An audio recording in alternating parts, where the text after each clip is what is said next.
بزوتنەوەی کرێکاری لە ئێران سەرهەڵدانێکی نوێ سڵاوتان لەبێت و بەخێر بێن بۆ بەرنامەی ڕۆژەف.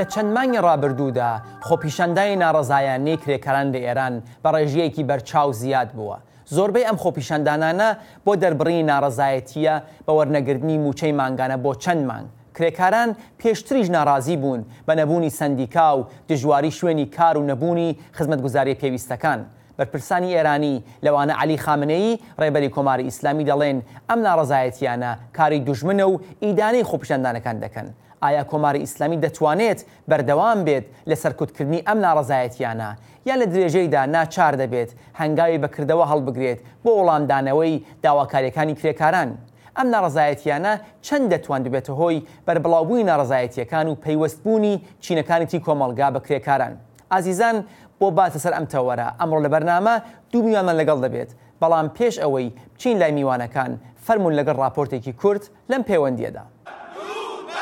ناڕەزایی کرێکاران و بەشداریان لە خۆپیشاندانەکانی ئێراندا تەنها هۆکارێک بژێوی ژیانیان نەبووە، بەڵکو بەڕای چاودێران پێشلکردنی مافەکانیان وەک چینێکی هەستیاری کۆمەڵگە و هاوکات ستەمکاری حکومی و یاسایی و ئابووری پاڵنەرێکی گەورە بوون لە پشت ناڕەزایەکانەوە.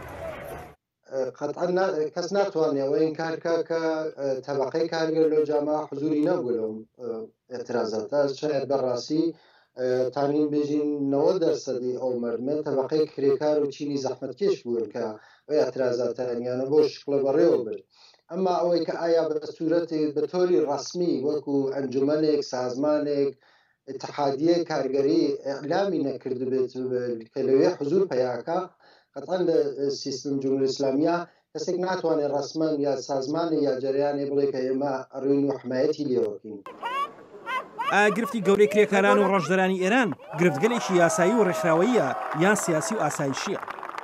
تا حدێکیش حتا لە چوارچەوەی خۆی قانونە ئەساسی ئێرانە بەحسمان بووە لەگەڵیانە، یعنی قانون ئەساسی خۆی جمهوری ئیسلامی کە زەمانێک تەسویب کریاگە تۆ ئەم مەجاڵە داگە کە کارگەر ئەتوان حەقی ئەحسابی هەیە، حەقی سەندیکای هەیە، حەقی اتحادیە هەیە، حەقی ئەنجومەنی هەیە، حەقی ئەترازات خیابانی هەیە، بەڕێوەبردن ڕۆژی کارگەر، تەحتیلبوونی ڕۆژی کارگەر، هەموو ئەمانە لە قانونی خۆی جمهوری ئیسلامیە هەیە، بەڵام حتا بە قانونی خۆی پایبەند نییە.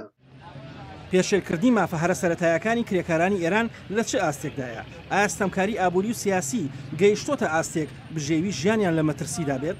کارگەر 10 ماه 2 ساڵ 3 ساڵ 8 مانگ حقوقی نەگرگە، ئەویش حقوقی کە چەند بەرابەر ژێر خەت فەقرە نەیگرگە، وەختی تێ ئەتراز دەکات جەمع بێتەوە بوو گرتن حقەکەی خۆی کە کاری کردووە مۆرە ئەمنیەت مندی لێدا، ئەڵێ ئاتووی کە ئەمنیەتی ملی بخەیتە خەتەرەوە. جالب لەوە هەیە کە خۆیان ئەمنیەتی ملەتەقەنە خەتەرەوە، خۆیان بە نەدانی حقوق بە کارگەر بە بێکارکردنی کارگەرە بە چەند سەد نەفەر هەر ڕۆژەی بینین کارخانەکان تەحتیڵە بن، ئەمە ئەمنیەتی ملیە خاتە خەتەرەوە کە جامعە وا بەرەو نابودی. بەڕای چاودێران کۆماری ئیسلامی ئێران لە ڕێی بانگەشەی جەنگ و چاوەڕوانی ئاشتی و وێنەی دوژمنەوە ناڕەزایەکانی خەڵکی خەفە کردووە. ئیمڕۆ کارگەر تێک بە حرەکەتێک سمبولیک پشتەکە لە مەڵای مزگەوت و لە ئەتوانێ بێژی لە کل نظام پشتەکە، ئەوەیە کە 40 ساڵە لە ئێرانە 14 هەست دەهەی ئەوەڵی مردمیان بە جەنگ تەک عێراق و ئەماناتە کە ئەحساب بە مختلفە بردە سەر مردمیان خڵەتان بە قەڵێژێ وتیان بە مردم جەنگە، پولمان نییە، وەستان باشتر بێ جەنگ تەواو بێ، دەرگیر جەنگین، جەنگ تەواو بوو، شعاری سازندگییاندا عینە مەرحەلەی سازندگیە باش یەکەین کە دوایی کریان بە مەسەلەی ئیسلاحات، یعنی لە هەر دەها بە شتێک کڵاویان یا کرد سەر مردم. بەڵام ئایا کۆماری ئیسلامی ئێران تا سەر توانستی سەرکوتکردن و خامۆشکردنی سەرجەم ناڕەزایەکانی خەڵک و کرێکارانی هەیە؟ بێشک ناتوانێت. ئێمە تەجروبەی دەهەی 60 مانز لە ئێرانە، دەهەی 60 ئێران مەجورم حدود بە 35 ساڵی پێشە جمهوری ئیسلامی دەستی دا بە قەتڵ عامەلێک وەسیع و بە 10,000 کەسی ئەدام کرد لە فعالین جنبشکە مختلف جنبشە کارگەری دانیشتووی سیاسی بۆ هیواکە ئەمە خەفە بکەوە بە قۆڵێژی بتوانێت ماداوم عمر بمێنێ لەسەر کارەوە بەڵام بەواقع نەیتوانی بەڕای لە کۆڵەوانی مافەمەدەنی و پیشەیەکان و بەپێی ئەزمونە جیهانیەکان تا فشارەکان بەهێزتر بن ناڕەزایەکانیش تونتر و ڕێکخراوتر دەبن. ئاسۆ جەبار دەنگی ئەمریکا. میوانەکانی بەرنامە حوتەکە لە ڕێگای سکایپۆ لەگەڵمان دەبن بریتین لە بەڕێزان مەحموود ساڵحی چالاکی کرێکایی لە کوردستانی ئێران کە چەندین کەڕەت بەهۆی ڕۆی لە چالاکردنی سندیکای کرێکاری و ڕێکخستنی ناڕەزایەتی کرێکاری دەستبەسەر کراوە و ماوەیەکی زۆر خراوەتە زیندانەوە و لە باژەڕی سەقزەوە لە پارێزگای کوردستان لەگەڵمان دەبێت و هەروەها خاتوو نەسرین ڕەمەزان عەلی چالاکی سیاسی لە پارتی کۆمونیستی کرێکاری ئێران لە ئاڵمان. بەخێرهاتنی هەردوومیان بەرامە دەکەم و لەسەر ئیزنیان لەگەڵ کاک مەحموود دەست پێ دەکەین. کاک مەحموود دەبینین کە لە چەند مانگی ڕابردوودا ڕێژەی ناڕەزایەتی نیشاندانی کرێکان لە ئێران زۆر بەرچاوتر لە جارانە لە هەموو شارەکان کۆمپانیەکی زۆر کرێکان دێنە سەر شقامەکان و بە تایبەت دروشمی تایبەتیان هەیە لەوانە درود بۆ سەچەمگەر و مەرگ بەر کرێکار یعنی بە شێوازێکی تایبەت خەریکن خۆپیشاندان نیشان دەدەن و جۆرێک خەلاقیەت لە خۆیان دەنوێنن کە پێشتر لە بزوتنەوەکانی تر نەبینراوە. بەڕای ئێوە ئەمە خولێکی نوێیە لە بزوتنەوەی کرێکایی لە ئێران یان درێژی ئەو چالاکیانەیە کە پێشتر دیومانە؟ ڕێز و حرمەتیان هەیە بۆ هەموو لایەک و هەروە بۆ جەنابتان ساڵی نوێ لە هەمووتان و لە هەموو کرێکارانی دنیا پیرۆزبایی دەکەم و هەروە ساڵی نوێ لە کرێکارانی زیندانی و زیندانیانی سیاسی پیرۆزبایی دەکەم. ڕێز و حرمەتی شمێر بن نەسرینقان لە خزمەتان بەڕێزان بەرحاڵ چینی کرێکار لە هەموو دنیادا بۆ بەدەستهێنانی خاص و ویستەکانی خۆی هیچ شارێکی نییە بەگڕی لەزەوە نێتە سەر شەقا. یعنی چون سیستمە و ناسباتی سەرمایەداری لە هیچ کوێیەکی دنیا بێ ئەوەی چینی کرێکار تەکانێک دەخۆی بدا بێ ئەوە چینی کرێکار هەڵسێتە بێتە سەر شەقام دەست حەق و حقوقی ئەو نادا. بنابراین چینی کرێکار هیچ جێگایەکی نییە یعنی هیچ شتێکی نییە بۆ ئەوەی کە بتوانێت خاص و ویستەکانی خۆی بەدەست بێنێت جز سەر شەقام. جاکەوابوو لە ئێرانە حتا لە ئێرانە کە ئێمە تیاندێکەکەین لە ئێرانە تەشەکولی کرێکاری سندیکای کرێکاری ئەو جێگای کە کرێکار دەبێت تێدا بێت ئەو جێگایش مەمنوعە. هەر بۆ خۆی سیستم و مناسباتی حاکم لە ئێرانە چەندان سندیکای ئازاد کردووە کە ئەم سندیکانە بەدە ڕەحبەریەکەیان ها بەدەست خودی دەوڵەتەوە یعنی ڕەحبەریەکەی بەدەست کرێکاران نییە بەدەست خودی دەوڵەتەوە یعنی دەوڵەت ئەگەر خۆی پی خۆش بێ هەر کرێکارێکی هەتا عوزوێکی سادەی ئەو سندیکا بێت ئێخراجی دەکات لەو سندیکا ناڵەتمێنێتەوە ئێمە بەو فورۆمەماندیە. بنابەرین چینی کرێکار هیچ ڕێگایەکی نەماوە هیچ چارێکی نەماوە بەغێرە دەوە بێتە سەر شەقام. ئەوەیە کە ئیمڕۆ ئێمە کرێکاران لەسەر شەقامە دەبینین. ئەو هاتنە سەر شەقامی کرێکاران شتێک نییە کە ئەمە بڵێن یەکشەوە وحی بۆ هاتبێ کە بێتە سەر شەقام بەڵکو کرێکاران سازماندەیی کراون لە طریقای مختلف بۆ کرێکاران سازماندەیی یەکرێن بۆ بێنە سەر شەقام. ئەگینا بە پێی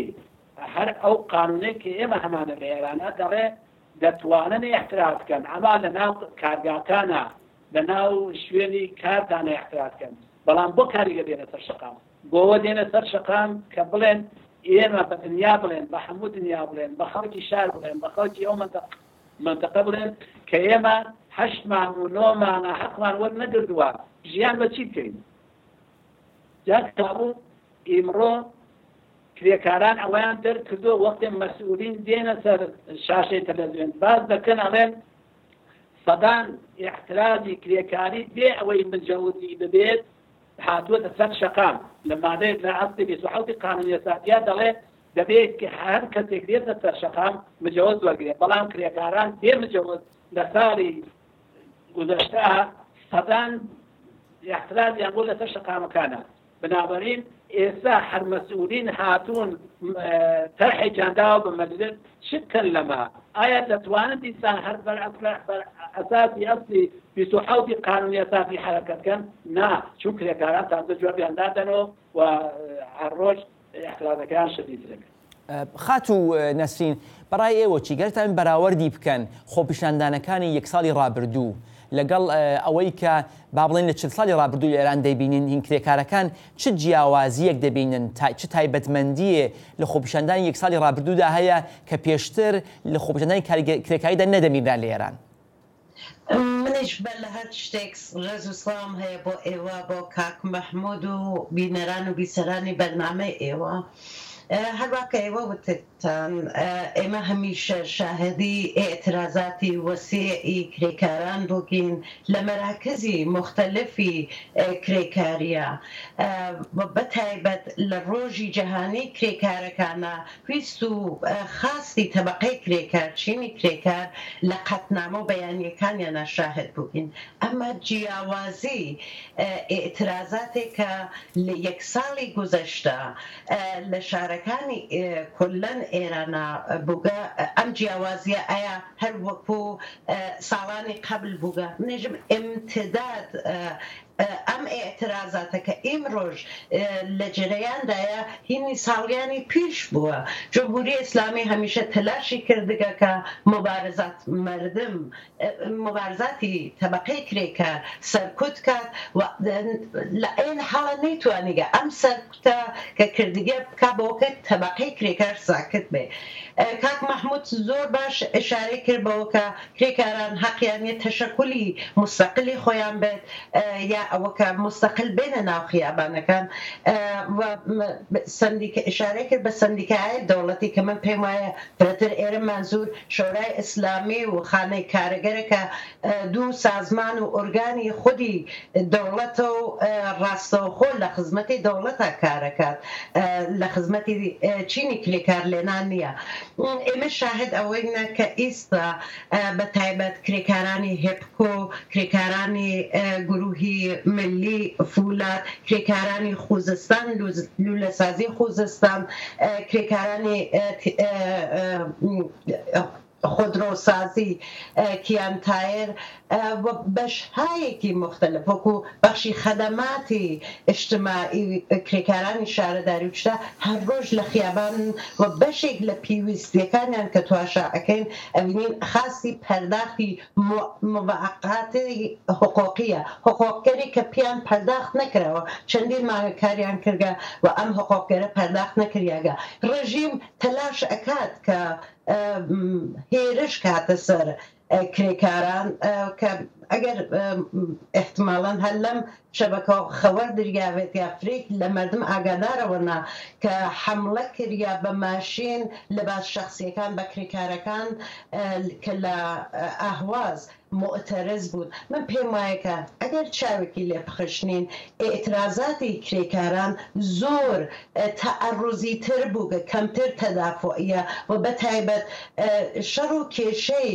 لەسەر تەئینی حەدەئەقەل دەستمزدەکان تواشا بکەین کرێکاران بەخشە ناڕازی بەم مەسئلەنە کە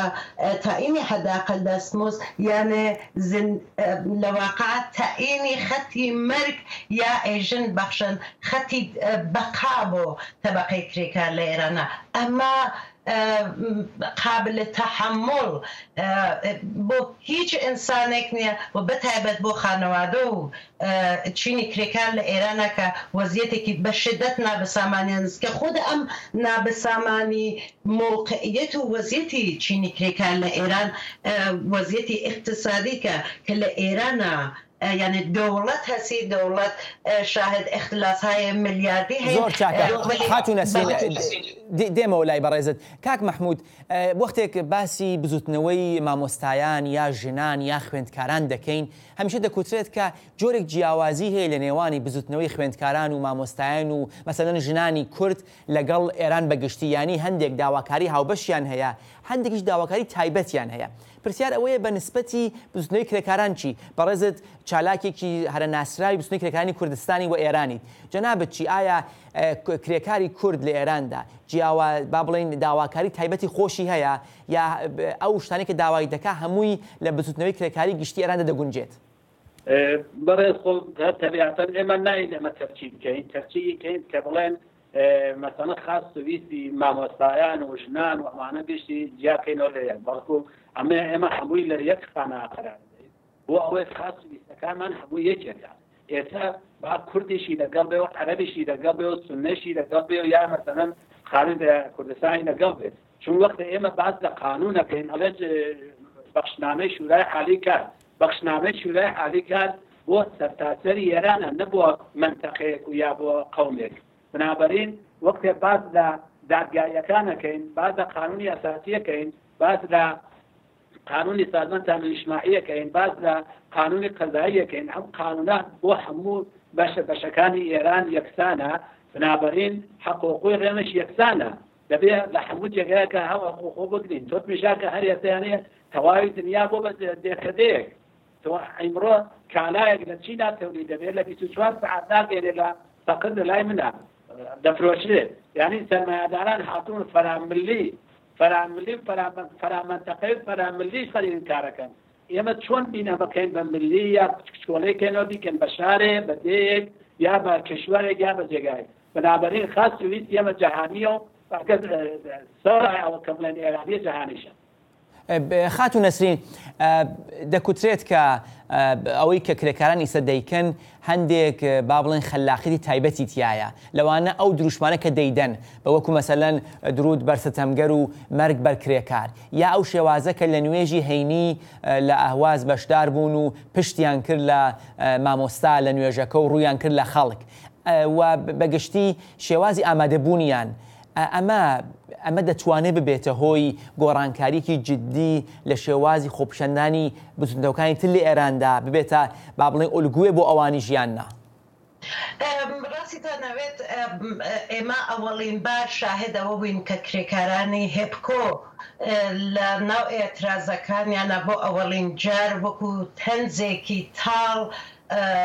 شعاری مەرگ بەر کرێکار و درود بەر ستەمگەریاندا کە بە دوای ئەوە لە تێدادێک لە تەجەمعاتی کرێکاریە شاهد ئەم شعارە بووین تەفاوتێکی ئەساسی هەیە ئەو تەجەمعا کە پشتیان کرد بە ئیمام جومعە وتیان یعنی خودی شعاری مەرگ بەر کرێکار و درود بەر ستەمگەر تەفاوتێکی ئەساسی هەیە لە بین ئەم دروشما و دروشمێکە لە نمازی جومعە پشتیان کرد لە ئیمام جومعە وتیان تۆ دوشمەنیت لە واقع خەڵک دۆست ئێمەیە من پێم وایە ئەم تەفاوتە ئەم دوو دروشما ببینن لە ئەین حاڵە من پێم وایە بێت دروشمێکی باش نەبوو کە کرێکار لە حاڵێکە کارەکات بتواو نەعمەتگەر ئەو جامعە بەدەست ئەم خۆڵق ئەکرگێت مەجبور بێت شعارێکی وا تاڵ بات کە دنیا متوجه خۆی کە بە نەزەر من بیشتر جەلبە تەوەجۆ بوو بە خۆشبەختانە بە دوای ئەوە ئەم شعارە ئێمە شاهدی نین بۆ تەعەڕوزێکە دەوڵەت کردی بەوە کە ئەمان شعارگەر تر بن دروشمگەرێکی تریان بێت وەکو ئەوە کە نە تەهدید نە زیندان هیچ ئەسەرێکی نییە لەسەر ئەم ئێترازات ئەمە لەسەری دروشمەکانێکە موقعیەتێک ئیجاد بوو کە لە واقع بزوتنەوەی کرێکاری لە ئێرانە فرە ڕادیکالتر بێتەمەیان من دادر نەسرین خاتون نەسرین ببوورە من دێمە هەر بۆسە لەگەڵ کاک محمود دەپرسم کاک محمود خاتون نەسرین دەڵێ بەڕای من ئەو شعاری درود بەر ستەمگەر مەرگ بە کرێکار دروشمێکی باش نەبووە و خۆشحاڵە لەوە کە گۆڕدراوە بەڕای ئێوە چی ئەم شێوازە دروشمە تایبەتان ناتوانێت بێتە هۆی با بڵێن زیاتر سەرنج ڕاکێشانی کۆمەڵگا بەنسبەتی گرفتی کرێکاران چینی کرێکار دەبێت بە شعاری خۆی بێتە مەیدان یعنی چینی کرێکار وەک لە وەختی سازەندەی هەموو نیعمەتەکانی دنیاە نابێت وەحشەتی بێت لەوە کە بە شعاری خۆی بێتە پیاوە ئێستا شاید من ناتوانم من جارەتی سەرمە باسم کردووە ناتوانم تەشخیصی بەمایە ئەو کرێکارانە ئەو ڕەهبەرانە ئەو کەسەی کە ئەو تەظاهورات و احساب و اعتراضی بە اقتصا ئەو شعارێ بۆچی دیاری کردووە دەبێت لەو بپرسێت بە نەزەری من نابێت ئەوە بکەن چون ئێمە کرێکارین خۆپێنەری هەموو دنیاین وەختی خۆپێنەری هەموو دنیای شعاری بشمانەوە کارگەری سەرسەختی ئێمە ڕەهبەری ئێمەیە بنابراین نابێت ئەو کارەکەن چون بۆچی ئەوە شاید ئێستا من ئەمە عەقیدەی شەخسی خۆمە احتمالاً چون لە ئێران ئێمە هێشتا هیچ جرمێک لە ڕابطە لەگەڵ هەم کرێکاری هەم سیاسی تحریف نەکراوە هەر کرێکارێک داوای حقوقی معاوقەیەکە بەر ئەساسی مادەی 600 قانونی نزاداتی ئیسلامی بەر ئەساسی مادەی 500 قانونی نزاداتی ئیسلامی دێنە کرێکارە دادگاییەکەن بنابراین ئەگەر بێت و من ئەمە شخصی خۆم ئەمە تەشخیص دەدەم ئەو ڕاهبەرە ئەوەی تۆ کە بڵێ ئێمە بە سەرمایه‌دارمان نەوتوە مەرگ بەرتەوە کە پێم ڕۆ بەراساتی مادەی 600 قانون ئازادی ئیسلامی و دادگاییکەی من وتمە مەرگ بەرکاری کرد بنابراین بە نظری من ئەو شعارە باش نییە و دەبێت نەیدەن ئەو شعارە ئێمە کرێکارین ئێمە هیچ باگێکمان لەوە نییە کە بینە خیابان داوای حقوقی خۆماکەین چون ئێمە خڵکەنەریە جامعین بنابراین بە بڕوای من نابووە شعارەمدا زۆر چاکە خاتون نەسرین چەند پێتان وایە کە ئەم چالاکیانەی کرێکاران دەتوانێت بێتە هۆی چالاکبوونی بزوتنەوەکانی تر ئێمە دەبینین کە جگە لە کرێکاران هەندێکیش ناڕەزایەتی ژنان بە شێوازێک وەک ئەو با بڵێن کچانی شەقامی انقلاب هاتە ئاراوە بەڵام بەردەوام نەبووە چەند چاوەڕوان دەکەن کە نەهایەتەن بزوتنەوەکانی تریش بەو باوەڕە بگەن کە بێ هاوکاری یەکترین کردن بێ ئەوەی کە ئەم بزوتنەوەی بەیەکۆ پەیوەندیان هەبێ ناتوانن بە ئامانجەکانیان بگەن لە کۆماری ئیسلامیدا ئێمە ئێترازاتی دەیمان چاوێکی لێ بخشنین کە خودە ئەم ئێترازاتە بە شعاری مەرگ بەر بێکاری دەسی پێکرد شعارێکی چینایەتی لە عین حاڵە شعارێک بوو کە خەڵکی عەزیمی ئێران شعاریانە خواهان ئەوە نەکە کاریان بێت یا ئەوە کە کاریانە بیمێکی مۆکفیان بێت ئێوە ئشارەتان کردبەوە کە جنبشایەکی ئێعترازی لە جامعە لە جەرەیانە وەکو خودی مەسئلەی ژنان لە دختەرانە خیابان انقلاب ژنان لە شەقامەکانی انقلابە ئەمە لە دڵی ئەو ئێعترازاتە وەسێعە کە لە کەمترین مدەتە فرەتر لە 100 شار ئێعترازیان کرد بە کل موجودیت جمهوری ئیسلامی کە پایەیەکی ئەساسی لەم ئێعترازاتە مەسئلەی فەقرە ئێمە حتا وەختێکی بزوتنەوەی ژنان لە ئێران چاوێکی پێ ئەخشنین فقر نەقشێکی ئەساسی کایاکە ئەلا ڕەغم ئەو کە خودی ئەم جنبشە خاست و مطالباتی خۆی هەیە جنبش یا ئێعترازاتی مامۆسایان تواشاکەین ئەساسەن مەسئلە و خاست و پێویستیەوەسەکە حقوقەکانی بچێتە سەر لە عین حاڵە خودە ئەمانە توانیگیانە ئیسا پەیوەندیگەرێکیان بێت من نازانم تەک میدیای ئیجتیماعیە ئێوە چنێک ئاشناییتان بێت ئەوینین ئیسەکە وەکو گروههای مزدبگیر لە جامعەی ئێران تشکیل بووگن کە ئەم جنبشە ئێعترازیە تەکیا تێکەڵاوە وەختێکی مە تواشا ئەکەین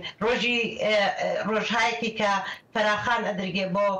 بازنشستگان لەشکەری و کشوەری بە فەراخان ئەدرگێت بۆ ئەوە کە مامۆسایان بێنە خیابان یا خودی کرێکاران نەقشێکی ویژەی ژنان کە من پێم وایە بەشێک لەو بۆ زوتنەوەسا لە ئەم ئێعترازاتە شاهدین کە تاکید وەک دروشمەکانێکی ئێمە ساڵیانە ساڵە بەتایبەت ئەیبینین کە بزوتنەوەی کرێکاری ئەشێ پەیوەندێکی بێت تەک بزوتنەوەی ژنانە و هەروە بزوتنەوەی دانیشتووی کە نیروی جوانی لە واقع بەیانین کە بێکار لە خیابانەکانن وە فەقر دامەنگیر کل ئەم بەخشەی لە جامعە هەست بۆ بۆنەوە هاوکاری و پشتیوانی ئەمانە منەزانم ئەبعادێکی گوستەردەی نیە مۆتا ئەتوانین لە بەیانیە یا حتا بەخاتر نەزانم ئێوە چنێک ئاگادار بن ئەخیرەن بەیانیهایەک سادرکردیان لەسەر مەسەلەی حەداقل دەسموس کە تۆ نەقش و جایگای هەم مامۆسایانی تیا ئەوینیت هەم بزوتنەوەی ژنانی تیا ئەوینی هەم حتا بزوتنەوەی محیط زیستی تۆ ئەوینیت کە نەقشیان مۆگەلەوە زۆر چاکە کاک مەحمود ئەزام جەنابەت بە نسبەتی مافی ژنانیش چالاک بوویت و چەند ساڵێکیش لە بۆنەی 8 مارسا دەست بەسەر کراوی بۆ ئەوە لە شاری سەقز با بڵین قسەت کردووە سوانیت کردووە خەڵک لێت کۆبوونەتەوە بۆ بیستنی قسەکانت پرسیار ئەوەیە کە ئێوە وەک ڕێبەرێکی بستنەوەی کرێکاری لە ئێراندا چەند چالاک بوون لەو بوارەدا کە بزوتنەوەی ژنان و خوێندکاری و مامۆستایان و بزوتنەوەی با بڵین جینگە پارێزی لە خۆتان نزیک بکەنەوە بۆ بتوانن لە چوارچێوەیەکی گەورەتردا چالاک بن بۆ دەستەبەرکردنی ئەو مافانە بۆی چالاکن هیچ شۆڕشێک بێت دەخاڵەتی ژنان سەر ناکرێت ئەوە یەقینەت حاصلی هیچ شۆڕشێک بێت دەخاڵەتی ژنان سەر ناکرێت ژنانیش بەشێ لە چینی کرێکار یعنی ژنان دوو قات لە چینی کرێکار زۆرتر دەچەسینەوە بۆ نمونە مەسەلەی مەژن مانایەت شاغڵە ئێستا کار دەکات لە دەرەوە دەبێت بێتەوە لە ماڵیشەوە کار کات ئەمە لە ئێرانە وایە شاید لە ئەوروپا وا نەبێت شاید لە ئەوروپا و ئینە نەبێت بەڵام لە ئێران ئیتر ژنێک کە مەسەل لە بێهداشتایە لە دەرمانگایە یا لە بیمارستانایە وەختێ دوای 8 ساعت 9 ساعت کار دەکات دوای کاریش دێتەوە دەبێت لە ماڵەوە هەم بێ بە لیباسۆر هەم بێ بە میوانڕێخەر هەم بێ بە ئاشپەز و هەموو هەم مناڵی بەخێو بکات بنابراین یعنی ژنان دوو قاتی ئێمە دەچەوتێتەوە دوو قات یاکەی و هیچ شۆڕشتێکی بێت دەخاوەت ژنان سەر ناکەێت و ئێمە هەر بۆیە ژنان لە ڕێزی خۆمانە ئەبینین مامۆستایان لە ڕێزی خۆمان نابینین و دانشجویان لە ڕێزی خۆمان نابینین ئەوانەی وەک خەبات بۆ محیطی زیستەکەن لە ڕێزی خۆمان نابینین چونەوە سیستم و مناسباتی سەرمایەداریە خەریکە محیطی زیست دەبینەوە خۆ کرێکار نیە لە بینی ببەرێت ئەوە سیستم و مناسباتی سەرمایەداریە بۆ ئەنباشی سەرمایە گەرەجانە محیطی زیست دەبین بەرێت بنابراین ئەوانەی وا بۆ محیطی زیست خەباتەکەن تەبیعەتەن لە ڕێزی ئێمەدان کاک مححمود هەر بۆ جەنابەت بکرێت بە کورتی ئاماژەی پێ بدەیت بەڕای ئێوە کۆماری ئیسلامی دەتوانێت یا دەیەوێت کە وەڵامدەری داواکاری کرێکاران بێت یان نا ئەزەن کۆماری ئیسلامی لە ماهیەتیان ئەو کارە بکات یعنی ناتوانێت ئێمە باسمان لەسەر کردووە لەگەڵ مەسئولینە باسمان لێ کردووە لەگەڵ هەموو کەسانێک ناتوانێت چون ئێقتصاد لە ئێرانە فەلەس بووە اقتصاد وقت تو امرو ناتوانێت نرخی چیلۆ هێبکە لە ڕۆژێکا ڕابگری نرخی چیلۆ بۆ لە ڕۆژێکا ڕابگری یعنی اقتصاد نییە موجود نییە پایەی نییە بنابراین لە ماهیەتیان یەکە بتوانێت خاصویتی طبقەی کاریگەر بەجێ بێنێ هەر بەو هۆیش مەسەڵەن ئیمڕۆ سەرمایەداران بە قەولی خۆیان نه بە قەولی من سەرمایەداری تر بەیانەیە بە حاڵە من هیچ فەرقی ناکە نێ بە قەولی خۆیان بۆیە نایان سەرمایەگوزاریکردن لە ئێرانە الان مەسەڵەن باری آخر کە من دەستگیر کراوم بە من دەڵێ من تاوانم چیە دەستگیر کراوە مەڵێ بە بۆنەی تۆ سەرمایەدار نایە لە کوردستانە سەرمایەگوزاریکە ئەوە بۆچی بە بۆنەی منەوە بۆ من چەتەم دزم ڕێگرم تەوهینکەرم بێحورمەتی پێکردم بەڵام من حەق و حقوقی خۆم ناسیوە ئەیتر نایەم کە زوڵبوونێم ئەوەیە هەر ئێستێمە کارخانەدارمانەیە لە شاری سەقدا کوردیشە لیباسی کوردیشی لە بەرایە بە زوانی کوردی قساکە 15 میتر پشتێریشی بەسەر پشتی چوە لە مەشەدا کارخانەی دانا نەهاتوە لە سەقزادایە کە خەڵکی لە بناڵێرێ چون دەزانێت کرێکاری مەشەد ڕامتر شودەترە بووی تاکوێ کرێکاری کوردستان بنابراینەوە بە دوای سوودا دەگەڕێت باڵێ خات و نەسرین بەڕای بەڕێزت چی ئەگەر کۆماری ئیسلامی وەک کاک مححمود دەڵێ لە توانایدا نییە وەڵامدەری ئەم داواکاری بە ماهیەت ناتوانێت بێت چەند ئەم ناڕەزایەتیان دەتوانێت بەربڵاو بێت و بێتە هۆی گۆڕانکاری بنەڕەتی واتە بێتە هۆی ڕوخاندنی کۆماری ئیسلامی دروستکردنی ئەو نظامەکە کرێکاران هەوڵ بۆ دەدەن کەمتر لە 2 دقیقە دەقەونیوێت تکایە من پێمایە جمهوری ئیسلامی نەقەبلەن ئیمڕۆژیش ئەتوانێت بە خاست و پێوەستیەکانی تەبەقچینی کرێکار جواباتەوە هەر بۆنەوە ئێمە شاهدی ئەوەی نەکە ئێترازاتی وەسێ هەست ئشارەی کۆتا بە تەعیینی دەستمۆزی خودی ئیمساڵ کە وتمان خەتی مەرگە بۆ چینی کرێکار لە ئێرانە دلیلێکە بۆ ئەوەکە ئەم ئێترازاتە هەرچێ وەسێتر و گوستەدەتر بێت ئایستا کە بطبق ئامارێک کە خۆیان داگیانە برێک لە سەرمایە گوزارەکان نە بەخاتر مەسئلەی ئێترازاتی کرێکاری بە خااتری ئەوە کە تەک حکوومەتێکە کە هیچ سوباتێکی نییە بە حکوومەتێکی نامتەعارفە حکوومەتێکە لەگەڵ خەڵکەکەی خۆیان لە شەڕتێت و لەگەڵ دەوڵەتەکانترا لە شەڕتێت و لە ئەین حاڵە مەسئلەی ئیسلامی سیاسی مەسئلەیەکە کە وەدەخاڵەتی لە وڵاتە هاو مەرزەکان یا تەقویەتی گروهگەری تێرۆریستی من پێم وایە ئەمە دلیل ئەسڵیەکە جمهوری ئیسلامی تیاسە یعنی لێنا سەرمایە گوزارکردن ناین ئەم کارەکەن سەرمایە گوزاریکەن بۆ جمهوری ئیسلامی ناتوانێت وەسی کرێکاران باتەوە هیوادارم کە ساڵ 1397 ساڵ سەرنگونی جمهوری ئیسلامی زۆر سپاس لە هەردوو میوانی بەڕێز کاک مححمودی ساڵحی و خاتون نەسرین ڕەمەزان عەلی و ئێوەی ئازیز کە تا کۆتایی بەرنامە لەگەڵمان بوون تا بێگەیشتنەوەیەکی تر ژیانتان پڕ لە شادی و سەرکەوتن